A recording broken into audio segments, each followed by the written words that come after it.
روزے سے رخصت کن لوگوں کو ہے؟ کون کون سے افراد روزہ چھوڑ سکتے ہیں؟ دیکھیں، جن خواتین کو مینسز شروع ہو جائیں ان پر تو روزہ رکھنا ان کے لیے تو جائز ہی نہیں ہے، بعد میں قضا کریں گی وہ۔ باقی دو قسم کے لوگوں کو اللہ نے اجازت دی ہے روزہ چھوڑنے کی، ایک بیمار اور ایک مسافر۔ مسافر میں شرط یہ ہے کہ جب سفر آپ مسافر بن چکے ہوں تو بننے کے بعد سحری کا وقت ختم ہوا ہو۔ جیسے کہ آپ نے کراچی سے ٹریولنگ کرنی ہے لاہور، ایک مثال دے رہا ہوں، یا امریکہ جا رہے ہیں آپ، مثال آدمی اچھی دے تو زیادہ اچھا ہے۔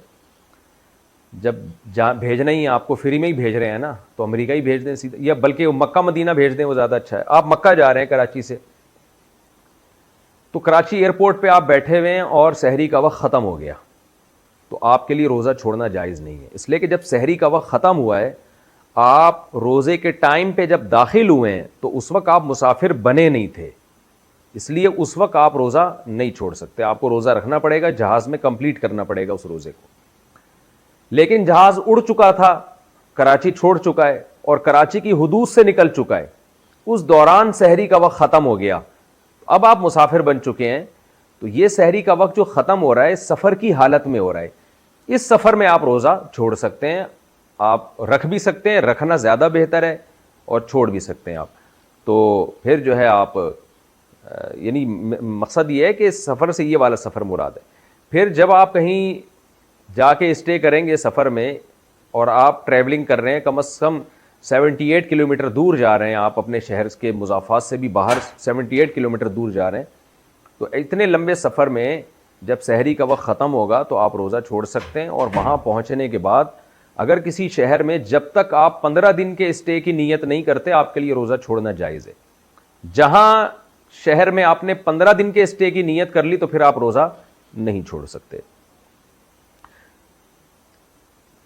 اچھا بھائی، روزے میں دانت سے خون نکل آئے تو کیا حکم ہے؟ اگر روزے کی حالت میں دانتوں سے خون آتا ہو، کبھی تھوک پر غالب اور کبھی کم، اگر حلق میں اتر جائے تو کیا حکم ہے؟ فہیم اشرف فیصل آباد سے۔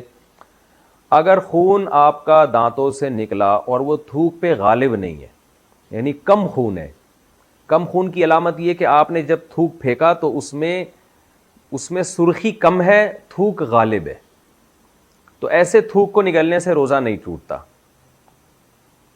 لیکن اگر آپ نے تھوک پھینکا تو وہ اس میں سرخی زیادہ ہے اور تھوک کم ہے، تو اس کا مطلب خون غالب آ گیا ہے، تو پھر ایسے تھوک کو آپ نگلیں گے تو روزہ ٹوٹ جائے گا، چاہے آپ جان کے نگلیں یا غلطی سے نگلیں۔ میں بار بار بتاتا ہوں، بھولے سے کھانا پینا الگ بات ہے، غلطی سے کھانا پینا الگ چیز ہے۔ بھولے سے کوئی چیز کھا لی یا پی لی روزہ نہیں ٹوٹتا، بھولے کا مطلب یہ کہ آپ کو روزہ یاد ہی نہیں تھا، تو آپ نے خون نگل لیا، آپ کے منہ میں خون آیا، آپ نے نگل لیا، آپ کو یاد ہی نہیں میرا روزہ ہے، تو اس سے روزہ نہیں ٹوٹے گا۔ لیکن آپ کو روزہ یاد ہے اور پھر آپ نے جو ہے وہ آپ نہ چاہتے ہوئے بھی حلق میں وہ خون اتر گیا، تو پھر روزہ آپ کا ٹوٹ جائے گا۔